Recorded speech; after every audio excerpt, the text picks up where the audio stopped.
Jara, diácono, ¿hace ya cuánto?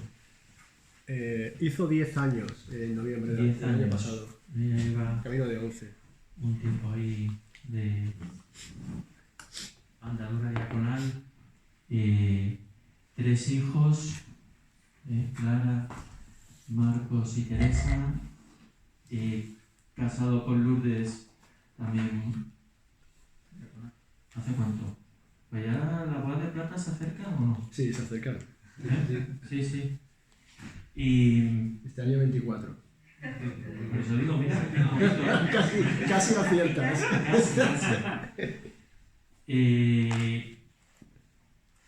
Bueno, él le gusta mucho todo este tema de la oración, como ya sabéis, porque es que además nos ha dado charla y dice que a lo mejor la siguiente nos la vuelve a dar él, o sea que vamos a disfrutar bastante.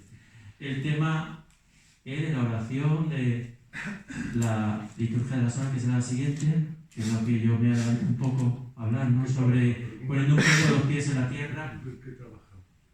Profesión, la docencia, Pedro, estudios, ingeniero de telecomunicaciones, psicólogo, o sea, y diácono, esposo.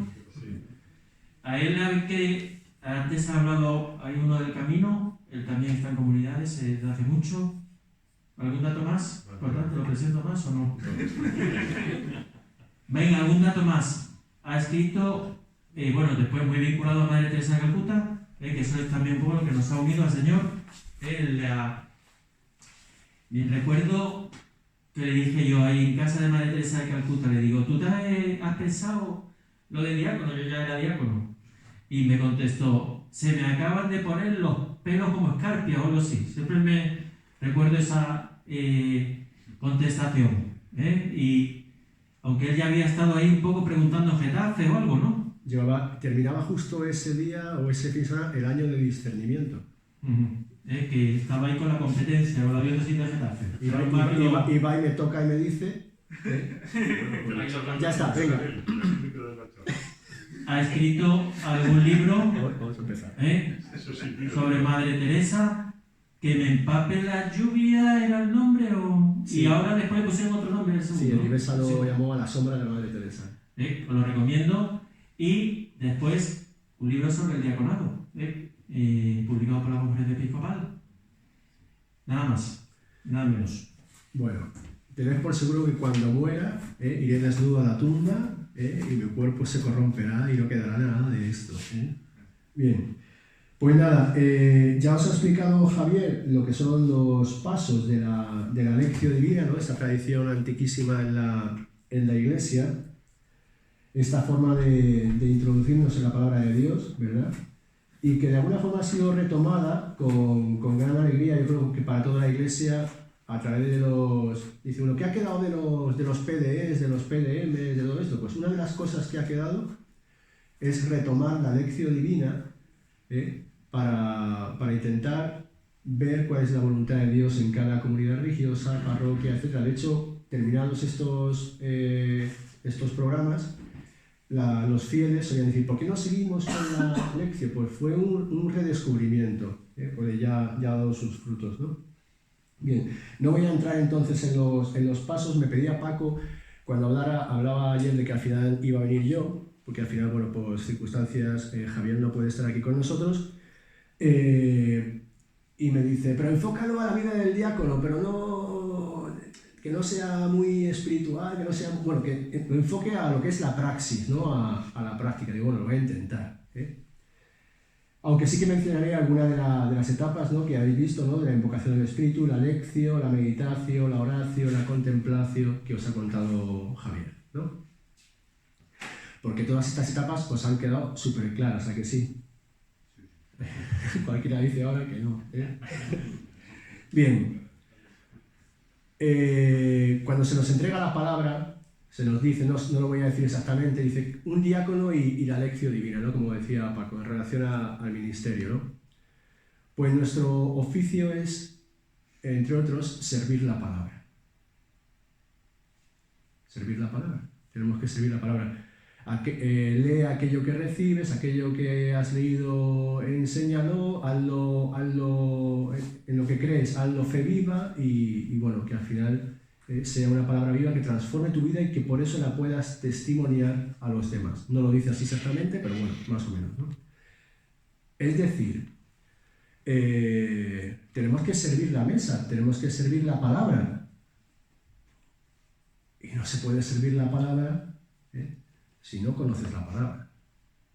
Esto es de cajón.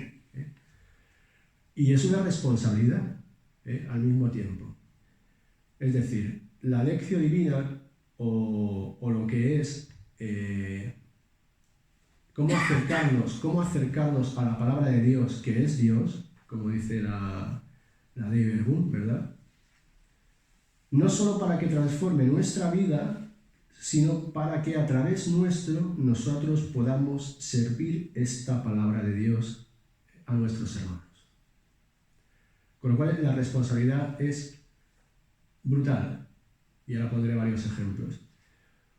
Porque si servimos mal la palabra, no estamos siendo fieles a lo que se nos ha pedido y puede ser un fraude para la gente que se acerca, ¿no?, a este pozo de Sicar a recibir la vida y no vuelve. Esto no es lo que yo buscaba, ¿no? Y es una responsabilidad enorme porque imagino que cuando tenemos el cuerpo de Cristo en nuestras manos, pues sentimos esta reverencia, esta unción de decir, lo que tenemos aquí es el mismo Jesucristo, es Dios. Pues la misma reverencia, la misma unción, tenemos que tener cuando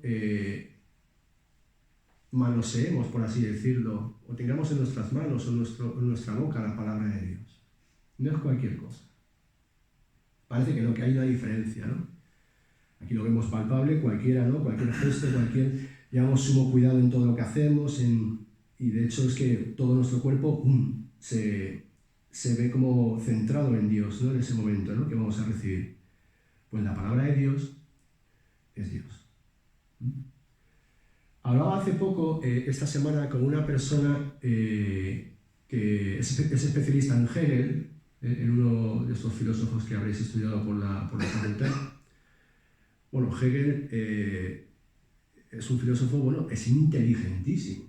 Uno lee a Hegel si puede, porque es uno de los más oscuros también en su forma de redactar las cosas. Hegel se sabe la palabra de Dios de memoria, para hablar de ella, para tener una dialéctica a través del Evangelio sobre Dios, sobre lo que no es Dios, lo que busca el hombre, lo que es el hombre, lo que es la felicidad del hombre, lo que es la trascendencia. Bueno, te puede coger y hacer contigo lo que quiere, ¿no?, porque la domina de arriba abajo. Sin embargo, es ateo.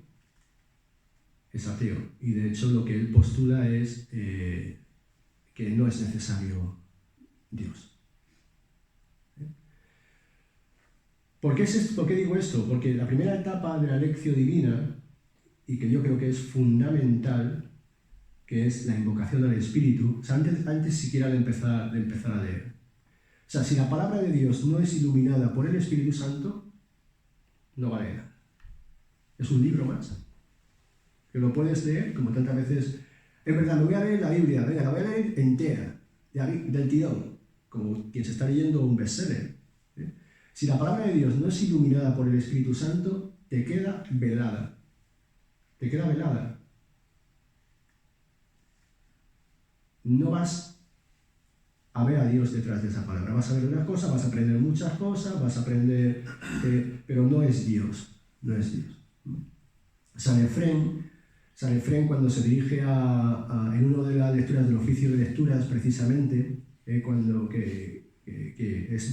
no es del día de San Efrén, pero es de otro día, habla de esta palabra como esa fuente a la que siempre te acercas, ese manantial, y a beber agua, y bebes, y nunca puedes agotar la fuente. Dice, porque sería un fraude, ¿no?, que tú pudieras agotar la fuente. Solo vas a poder recibir aquello para lo que estás preparado. De hecho, De hecho, San Bernardo, cuando daba las charlas a sus hermanos, llegaba a lo mejor a la colatio, al momento de explicar la palabra, y decía, iba a predicar, y decía, si estáis dispuestos a escuchar, el Señor pondrá palabras en mi boca. Si no, no sabré qué decir. Que dice, vaya morro que tiene San Bernardo, o sea, no sabe predicar.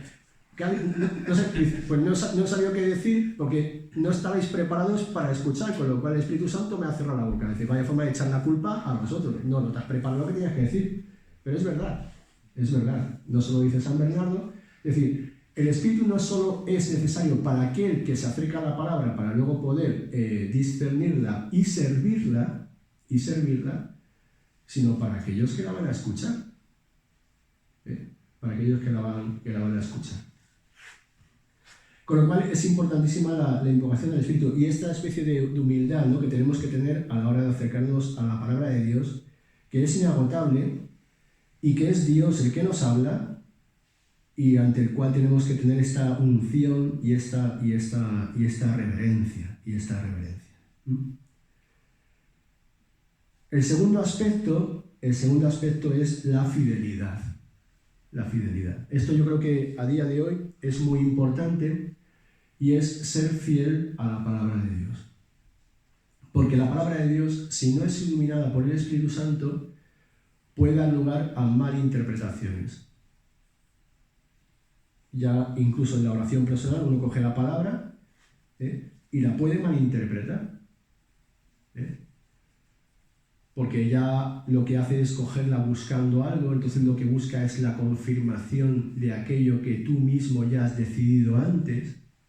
O sea, cuando uno se enfrenta a la palabra de Dios, va como a la batalla. Vale, ¿vas a escrutar la palabra hoy? ¿Vas a hacer lección? Pues prepárate. No, sí, es muy bueno. No, prepárate, porque tú es que sabes lo que te va a pedir el Señor. Y tienes que ir dispuesto a tirar por tierra tus propios esquemas. Si lo que ya buscamos es una confirmación de lo que decimos, pues es una palabra muerta. Es una palabra que solo usas tú, manipulas para aquello que te conviene. O sea, hace falta mucho valor para escrutar la palabra de Dios. Hace falta mucho valor para ponerte delante del Señor. Aquí estoy, Señor, para hacer tu voluntad. Porque si vas con otra disposición, pues se cierra la palabra de Dios para ti, te queda velada. ¿Qué tú quieres? ¿Escuchar que tienes que hacer esto que ya después? Venga, pues sí, lo vas a hacer, venga, ya está. Pero no es la palabra de Dios. Con lo cual, esta fidelidad a lo que... y este valor, ¿no?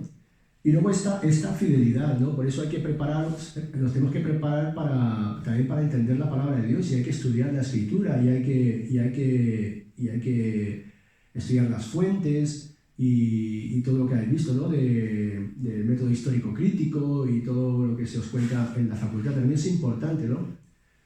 Porque podemos caer también en ser infieles a la palabra de Dios, aunque sea por una cuestión cultural. Pongo un ejemplo. Es frecuente en ocasiones torcer, ¿no? Son frecuentes las curaciones de los endemoniados, ¿no? En el Evangelio. Bueno, pues me he encontrado ya con más de una ocasión en la que pues no son endemoniados. Bueno, es que son enfermedades psiquiátricas que en aquella época como no se conocía. Pues yo no sé lo que será. Yo no sé si serán enfermedades psiquiátricas, no sé si serán ataques epilépticos que hacen convulsionar a una persona, no sé, pero ahí habla de la fuerza del demonio y de que el demonio existe. Lo vamos a escuchar mañana en el Evangelio o esta noche. Como culturalmente, vete tú a contarle a alguien que existe el espíritu del mal, que existe el demonio, que existen los ángeles, etc. Vete tú a contarle a alguien esto, pues podemos caer en... Madre mía, ¿cómo voy a contar yo esto? Y ya lo tuerzo, bueno.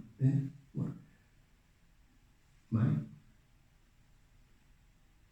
Pues es grave. O sea, la Escritura es lo que es. Entonces, por eso nos tenemos que preparar, nos tenemos que formar, pero tenemos que ser fieles porque vamos a servir una palabra que es de Dios, que no es nuestra. O sea, cuando nosotros servimos la palabra, creo que tuvo Orlando la charla sobre la homilía, ¿no? Cuando nosotros servimos la palabra de Dios, no decimos, ¿qué le voy a decir a esta gente? No, es que quiere decirles Dios a ellos a través de mí. Entonces, acercarse a la lección, en esta etapa de la lectura, ¿no? y de la meditación, saber lo que estoy leyendo, etc., pues hay que dejar que sea el Señor el que nos diga realmente qué es. Es verdad que nos tenemos que formar, pero el principal maestro es el Espíritu Santo. El principal maestro es el Espíritu Santo. Y sobre todo no ser infieles, ¿no? O sea, se nos ha entregado algo para que lo pasemos tal como es, porque si no ya no es lo que es, y es otra cosa.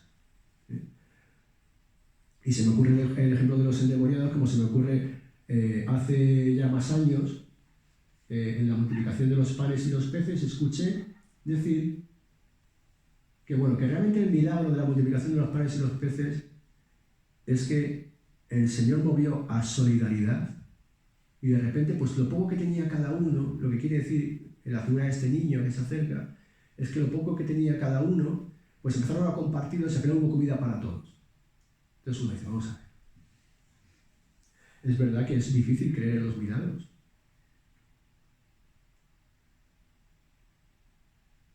Pero existen. Si no crees en los espíritus, no crees en Dios, no crees en la resurrección de la carne, no crees en todo lo que cree la Iglesia, en la fe de la Iglesia. Yo sé que todo esto es contracultural. Yo sé que todo esto hemos caído en una cuestión de que hemos cambiado muchas veces todo este tipo de cosas por el tema de los valores, lo importante es ser bueno, y los valores, y lo hemos materializado todo. Pero cuando nos acercamos a la palabra de Dios, tenemos que ser fieles a esto, porque si esto no lo escucha la gente, ¿en qué Dios va a creer? Que nosotros creemos en el Dios de los imposibles, creemos en el Dios todopoderoso, creador de todo lo visible y lo invisible. Es decir, tenemos que ser cautos. ¿Qué quiero decir con esto? Tenemos que ser cuidadosos y no torcer, no retorcer a nuestra conveniencia la palabra de Dios y servirla como es, ¿no? Servirla como es. Porque si no, mal servicio estamos haciendo. Y luego que el Señor ilumine pues lo que está aquí. Lo que está aquí es una maravilla, ¿no? Lo que está aquí es una maravilla en cualquiera de los aspectos que lo veamos. Sabemos que tenemos que salir a veces de la literalidad de la palabra, es verdad que hay que leerla, pero hay que meditarla, hay que estudiarla, hay que escrutarla. Señor, tú me sondeas y me conoces, ¿vale? Para ver un poco lo que está diciendo aquí, ¿no? Me tocaba vengo ahora de otro sitio y ha centrado un poquito la reunión que teníamos el momento en el que Jesús cura al ciego de nacimiento, ¿no? Pues es necesario hacer una lectura espiritual, una lectura espiritual de la palabra. Un ciego de nacimiento. ¿De quién pecó, este o sus padres? Ahora que estamos en Cuaresma, que esta es una lectura profundamente cuaresmal, ¿no? De preparación para la Pascua, de preparación para el bautismo, tenemos que dejarnos empapar por el Espíritu Santo para ver qué hay detrás de todo esto. Y pongo solo este ejemplo y no me extiendo más, ponernos, igual que nos dice también San Ignacio, ¿no? En ese momento, ¿qué es un ciego de nacimiento? Ya es triste, ya es doloroso ser ciego, ¿no? La típica pregunta que preguntas a los niños, tú si fueras ciego, ¿qué preferirías? ¿Ser ciego de nacimiento o quedarte ciego? Ahí hay para las dos opciones, mitad y mitad. Pero ciego de nacimiento, y que te digan, y que hayas estado escuchando desde pequeño quién pecó, este o tus padres. El niño que no es tonto diría, a ver, yo de nacimiento no sé lo que puedo hacer en el vientre de mi madre, en el útero, pero pecar yo creo que no he pecado. Es una persona que nace pensando que sus padres han pecado, que por el pecado de sus padres él está condenado a ser un vagabundo, a ser un mendigo y a estar ciego. Pues es una persona que que ni siquiera en lo más protegido que tiene que tener un niño pequeño, que es su casa, su hogar, sus padres, ha sido incapaz siquiera de amar a sus padres o de percibir el amor de sus padres. Nos está presentando Jesús la miseria de aquel que no ha conocido el amor, ni siquiera de sus padres, y que entonces está obligado a mendigar ese amor. De hecho, la ceguera en la Escritura representa, aparecen varios ciegos, la ceguera representa aquel que no es capaz de ver el amor de Dios en su vida. Ese es un ciego. Y para ese es para el que ha venido Dios, ha venido Jesús, y a través de este signo bautismal que nos recuerda a la creación, de mezclar la saliva con la tierra, vete a la piscina del Siloé, fui, me lavé y ahora veo. Es decir, hay detrás de todo esto una catequesis en el Evangelio de San Juan bautismal, catecumenal, de preparación para el bautismo, para la recepción de la luz, del bautismo, de la Pascua, en el que detrás de esto está que es la ceguera del mundo de no conocer el amor de Dios. Esta es una lectura que es una lectura espiritual. Los maestros de la lectura espiritual de la Biblia han sido los padres de la Iglesia. Yo creo que tenemos que dar muchas gracias a Dios de que cuanto menos en el oficio de lecturas estén las lecturas de los padres, la segunda lectura que suele ser de los padres de la Iglesia, porque son los que más, desde el principio de los primeros siglos, han hecho una interpretación espiritual de la Escritura. No solo literal, de lo que pone, porque tú te quedas con lo que pone y dices, vale, curó un ciego. Los niños pequeños en la catequesis dicen, pues sí, curó a los enfermos, curó a un paralítico, curó a un ciego, pero si no sabes lo que significa ser ciego, no sabes lo que es ser paralítico, no sabes lo que representa todo esto, te quedas en la superficie. Es decir, sí que en esta etapa de la meditación, tenemos que pedir al Espíritu Santo que ilumine, porque a lo mejor ves esa lectura que ha pasado por tu cabeza tantas veces y que te puede engañar el demonio diciéndote, ya te la sabes, la de siempre, la del ciego. Y mañana, las tentaciones. Espérate, ¿qué te vas a saber? Tú esta lectura la lees hoy y te dice una cosa, y la lees mañana, y dedicas toda la tarde a escuchar la palabra y a centrarte en ella y a orar con ella, y te dirá otra cosa porque te va a hablar de ti en este momento concreto. La meditación. Luego la oración que efectivamente es con todo esto, ¿qué hago? ¿No? Yo, ¿cuál es mi ceguera? Hoy tú, ¿de qué estás ciego? ¿No ves el amor en tu esposa, en tu esposo? ¿No ves el sentido de tus hijos? Crecen y empiezan a olvidarse de ti. En el trabajo te puede dar la vida, ves que el trabajo tal. Tú ves el amor de Dios en tu vida. O sea, ¿yo de qué estoy ciego? ¿Y a quién le pido yo? Le pido yo ver, porque luego este evangelio es dramático al final, cuando Jesús habla con los fariseos, dice, él ha reconocido que está ciego y por eso ve, pero vosotros, que decís que veis, sí que estáis ciegos, ¿no? Yo reconozco que estoy ciego. Es decir, luego en la oración empieza este diálogo con el Señor, ya, venga, y lo aterrizas en tu vida, y entonces ves que esto no es algo que pasó hace tiempo, sino que es algo que el Señor está dispuesto a hacer por mí constantemente, y es devolverme la vista. Y porque he visto, creo. Yo solo sé que antes estaba ciego y ahora veo. Este hombre va a tener a partir de ese momento, de esa experiencia de Dios, una fe invencible. ¿Tú por qué crees en Dios? No me cuentes rollo de demostraciones, no.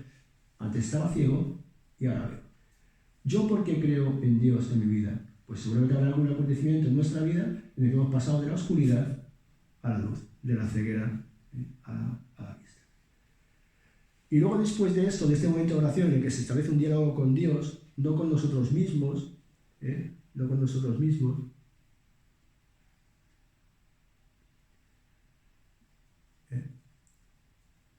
A veces, se me ha venido ahora, no sé por qué, a veces podemos tener la tentación también como ministros de la palabra de usarlo en nuestro favor. Es decir, fíjate lo que he descubierto. Lo voy a contar. Y a veces podemos caer en la tentación de utilizarlo para demostrar todo lo que sabemos de la palabra. Y cuidado con la duración y bueno, todas estas cosas que vienen después, ¿no? No, es que el Señor te lo está diciendo a ti. Pero no para que sepas más, no para que, anda, pues no había caído en esto, no, para que transformes tu vida. Para que transformes tu vida. O sea, si la palabra de Dios no transforma, como decía antes en la oración inicial de la ordenación, ¿no? De la entrega de la palabra, no transforma tu vida, pues vas a ser un mero transmisor de conocimientos, pero no vas a ser un testigo, que es lo que nos vienen diciendo de la iglesia del siglo XXI, ¿no? Que no vas a seguir a los maestros tanto como a los testigos. Tú podrás decir y saber mucho de la Escritura, y esto lo relacionarás luego con el pueblo de Israel y con no sé qué, pero si no se ha hecho carne en ti, pues no testificas. Y la última parte que es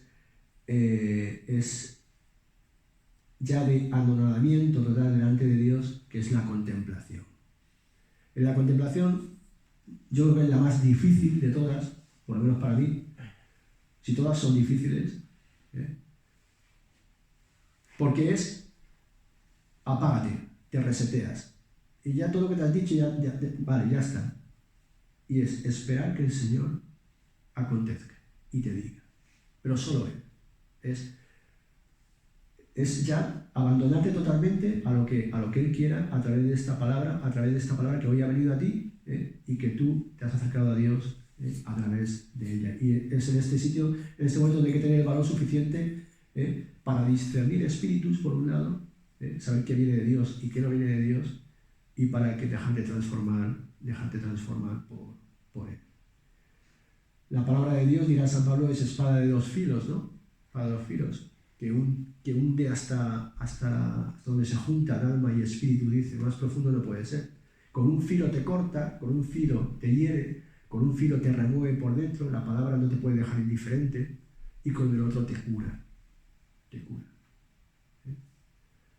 Nada de esto hace la palabra, por libro, por conocimientos, por historia, por saber. Si no, no es Dios, es otra cosa.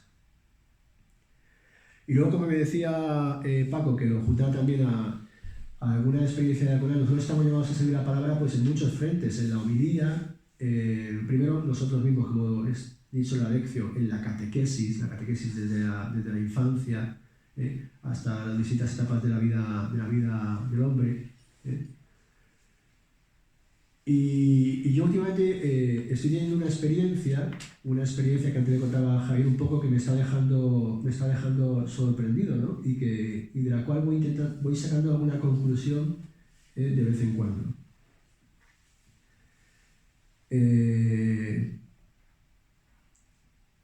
Yo colaboro desde hace tiempo en CEDIA, algunos lo conocéis, el Centro de Día de Cáritas, ¿no? Para personas sin hogar. Son personas que viven en la calle, que están en la calle, y que, bueno, pues por pura misericordia, durante 2-3 semanas se les permite estar en un sitio con techo, con cama, ahora ya es con cama, comer, dormir, estar allí, y le da un poquito de fuerza pues, para que preparen papeles, para que pues, tengan acceso a un ordenador, para que busquen trabajo o asistencia médica o lo que sea. Luego, pasadas 2-3 semanas, se van a la calle otra vez. O sea, es un centro de emergencia. Y desde hace tiempo la intuición, porque yo llevo ya varios años, la intuición era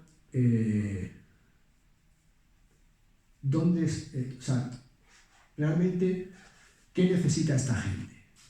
¿Qué necesita esta gente? Es verdad que la asistencia social y material de la Iglesia, aquí está Javier, que es vicario para toda la asistencia caritativa, es fundamental tratar al hombre como hombre, que recupere su dignidad, ¿vale? Pero yo he ido descubriendo a lo largo de estos años una cosa fundamental. Nadie que tenga una relación buena con alguien duerme en la calle. Es decir, si tú sigues teniendo un lazo familiar, si tú sigues teniendo un lazo de amistad, si tú sigues conociendo a alguien aunque sea en una ciudad distinta, ese alguien no va a dejar que duermas en la calle, con todos los peligros que tiene dormir en la calle. Y esta gente, estas personas, el problema que tienen muchas veces es que por situaciones políticas, que han tenido que salir corriendo de su país porque los mataban, por mil historias, ¿no? Al final han tenido que ir rompiendo. Unos, por estos motivos, han roto el lazo con la familia, con su país. otros porque la familia, el matrimonio se ha ido abajo y ha roto los lazos familiares. Tiene su familia viviendo a 2 manzanas, pero es incapaz de ir a su casa y pedir perdón o reconciliarse, y entonces está abocado a la calle. Es decir, al final son personas que, o los amigos al final han enfadado, han hecho, bueno, al final se han roto relaciones, pero una relación que no se puede romper es la relación con Dios, que solo depende de ellos, porque Dios siempre está a mano. Tú te puedes haber quedado solo en la vida, solo.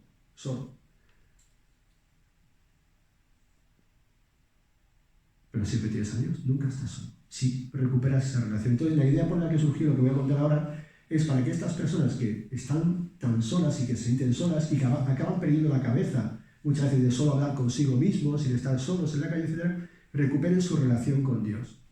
Entonces, lo que tenemos son celebraciones de la palabra. Esto al principio, cuando se propuso, cayó un poco así como diciendo, es verdad, esta gente necesita escuchar, hablar de Dios. Pero, ¿cómo te acercas a esta gente con la vida que tiene a hablar de Dios?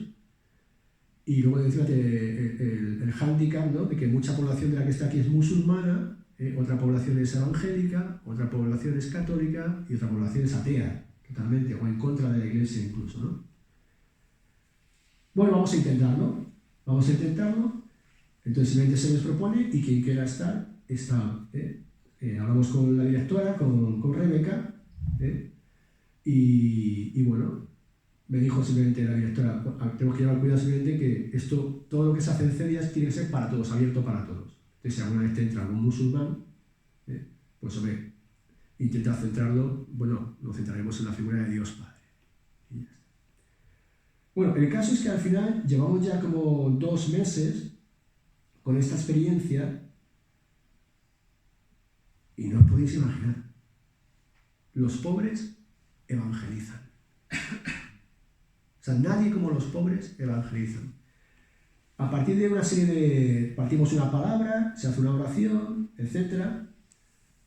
Pues no os podéis imaginar cómo esto que decimos aquí en teoría, de cómo, que os he contado, ¿no?, y que ha dicho Javier, ¿no?, cómo no solo son palabras, es tu vida, es Dios quien actúa. Vamos, ¿lo sienten? Dice, bueno, vendrán 2, vendrán 3, que vienen un montón. Y que gente que no tiene nada, gente a lo mejor que ha llegado aquí casi medio muerta para recibir una diálisis porque en su país no hay diálisis, y que ha llegado ya con la sangre envenenada, etc., da gracias a Dios. A partir de una palabra es capaz de ver a Dios y dar gracias a Dios por lo que no tiene. Otro que ha salido de una cárcel de Perú después de 10 años. ¿Sabéis lo que es una cárcel de Perú, no? Yo no lo sé. Pero por lo que he visto, entras persona y sales animal. Pues dando gracias a Dios por lo que no tiene también. Y haciendo carne, encarnando esta palabra de Dios en sus vidas. Y cómo Dios habla a través de la palabra. Entonces, es verdad que la palabra de Dios es Dios. Y es verdad que algo que tú vas con pudor, que dices, bueno, pero a ver, un día, ¿os imagináis que parto con ellos la palabra de Sermón de la Montaña? No os preocupéis por el alimento. Que digo, ¿cómo les voy a decir yo esto? Me lo dijeron ellos a mí. Y saben que dentro de 5 días se les acaba la estancia en CEDIAS y vuelven a la calle. Es impresionante. A veces vamos con el pudor de decir, bueno, pero pues están sedientos de esto. Lo agradecen, lo necesitan, y para ellos supone, ya tienen muchos talleres para otras cosas, supone el momento de relajación y de paz a lo largo de toda la semana. Un ratito solo. Y entre ellos también se animan y se ayudan. Ten fe, me dice uno, pero ten fe. Si te has quedado así, que no es el momento de Dios. Y ya, entre ellos, yo desaparezco. Pero es verdad, es esto. También uno descubre cómo el mundo evangélico se está abriendo paso muy fuerte, sobre todo en Sudamérica. Ya sabéis que hay más evangélicos que católicos. Hace unos días salió la noticia. y con qué fuerza proclaman la palabra. Vamos, sin pudor. Cogen a uno y dicen, tú, pum, pum, pum, pum, pum. Yo esta persona, a ver cómo se lo digo. Y llega este y pum, pum, pum, pum, pum, pum. Es verdad que luego hay discrepancias, ¿no? Por una vez que hablamos del bautismo, ¿pero qué bautismo? El de niños, ese no vale. Es verdad, hay discrepancias y hay choques, pero en lo fundamental, hay un deseo de Dios. Hay un deseo de Dios. Y Dios aparece. Cuando tú te fías de Él, cuando tú dices, pero tú dices, voy a servir la palabra, tú sabrás, Señor. Y a veces llegas ahí con más miedo que vergüenza, y te das cuenta cómo los pobres es verdad que los evangeliza. Es verdad lo que dice la palabra, que Dios está cerca de los pobres y los atribulados. Es verdad que Dios al pobre lo humilla, al que está humillado lo levanta de la basura al pobre. Es verdad. Pues son personas que ya, habiendo puesto su confianza en tantas cosas que les han fallado, ponen su confianza en Dios. Uno me decía, uno de Rumanía, más joven que yo, bueno, ya es fácil, llega una edad que ya todo el mundo es más joven que tú. Dice, yo tengo solo prisa de Dios. Y hablaba, decía, prisa de Dios. Así con este acento un poco, llevaba ya como 10 años en España, podía tener 35 años, prisa, y digo, ¿pero qué quiere decir con prisa de Dios? Dice, sí, yo ya iba con su rosario colgado y tal, había escapado de las mafias de Rumanía, todos sus amigos habían acabado muy mal en temas de delincuencia, etc. Aquí también le iba fatal. Prisa de Dios. ¿Pero qué es eso de prisa de Dios? Sí, yo solo quiero ya pues 3, 6 meses, poco más de tranquilidad y que el Señor me lleve con Él. Quiero estar con Él para siempre.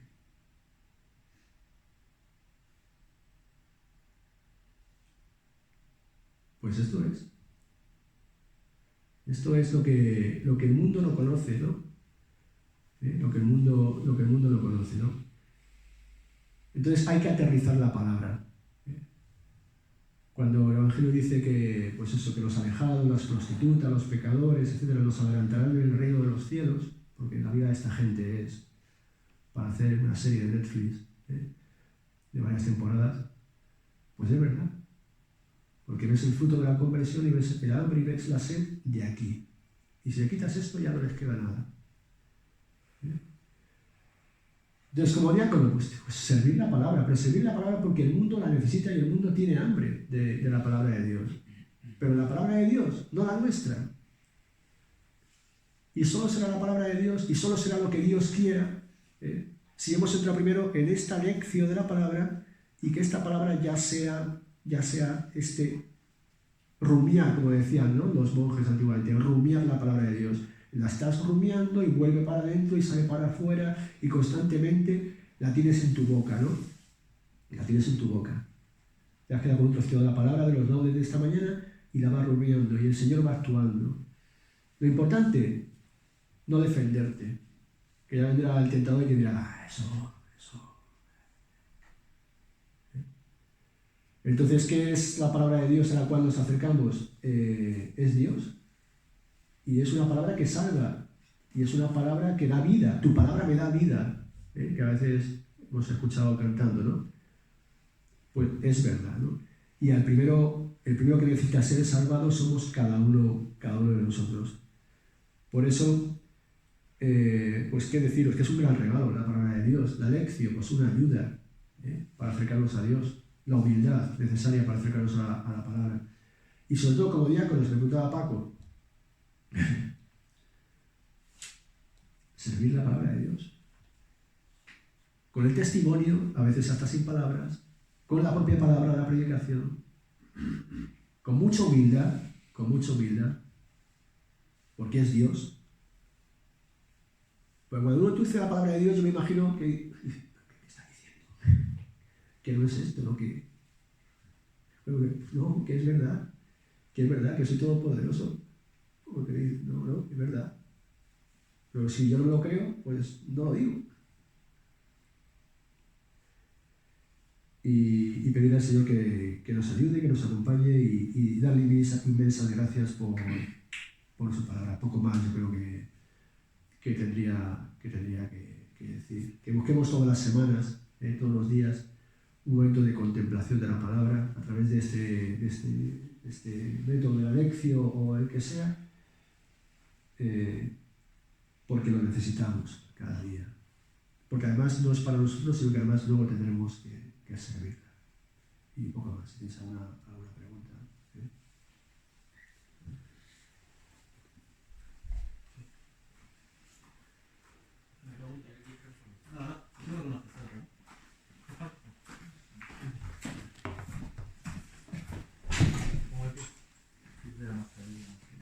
Muchas gracias, Pedro. Y decir que efectivamente estoy de acuerdo, me pongo aquí un poco para... Estoy de acuerdo con todo lo que has dicho y un aspecto muy importante que me ha llamado mucho la atención es que en la casa de acogida que estoy con los chicos hubo un chico ciego, venía de Honduras y me ha llamado mucho la atención lo que has dicho porque a mí me costó entenderlo, que la ceguera es el no ver a Dios.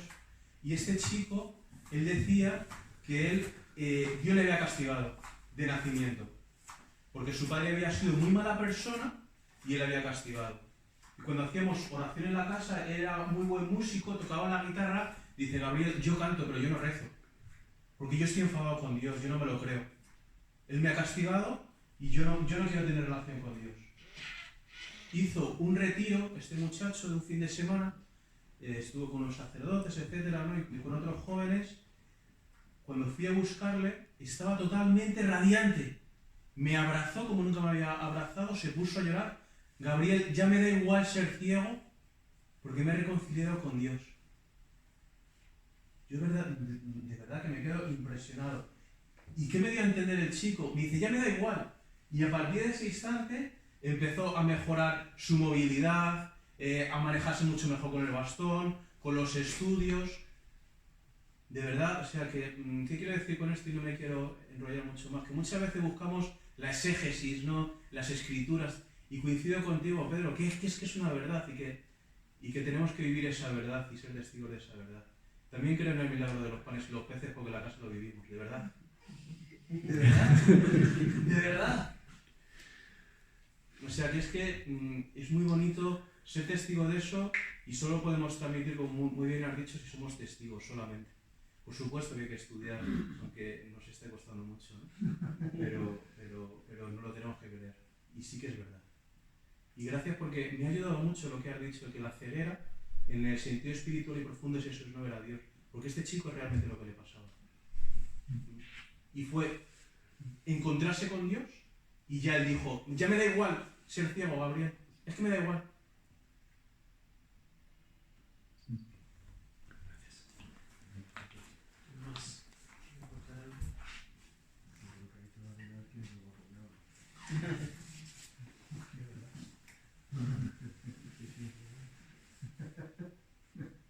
Yo estaba diciendo que después de lo que ha dicho Gabriel, que a ver quién es lo guapo que habla. Yo es que no tengo una cosa que decir, simplemente darte las gracias, dar las gracias también a Javier y no sé si me oye porque estoy con la mascarilla y bueno, pues yo la verdad es que lo que sí que estoy disfrutando enormemente de los estudios, pero sobre todo de las asignaturas de la palabra de Dios. La verdad es que me he dado cuenta que toda la vida lo estaba buscando con Javier. Yo tenía hasta un sacerdote que me decía: tienes que estudiar. Y le decía: ¿cuándo coño quieres que estudie? ¿No? Y mira, aquí estoy estudiando. Y yo no sé si seré capaz si Dios será capaz de usar mi instrumento, no lo sé, porque no sé qué es lo que va a pasar en mi vida, pero ahí estoy, simplemente. Así que nada, muchas gracias. Bueno, están sonando ahí las campanas de... ¿no?